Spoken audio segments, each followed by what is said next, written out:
Okay, hello to everybody.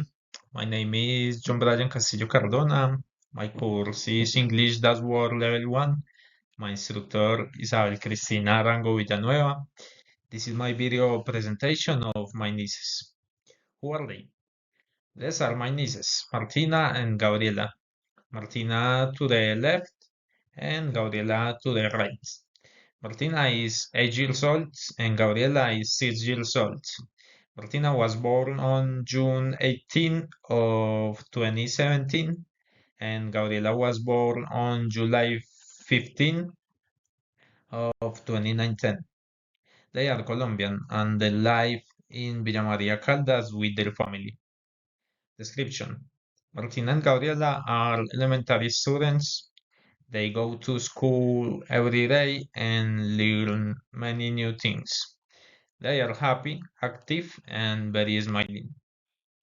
What do they like? They like playing, studying, and sleeping.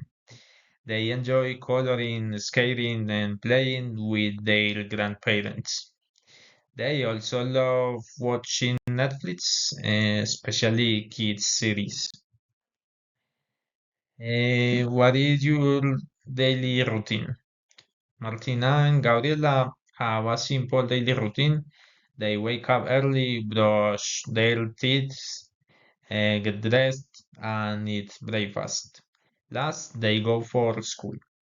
After school, they play, sleep, or watch movies. In afternoon, they sometimes study or do homework. At night, they take a shower, eat dinner, and go to sleep early. Sport activities. Martina and Gabriela love doing fun sports. They like skating and they skate in a park near their house. They also like dancing. Sometimes they go to the gym for kids' classes where they play, jump, and exercise with other children. These activities help them stay active and healthy. Okay, it's for all. Thanks. This is my presentation about Martina and Gabriela. They are sweet, funny, and very special to our family. Thank you for watching.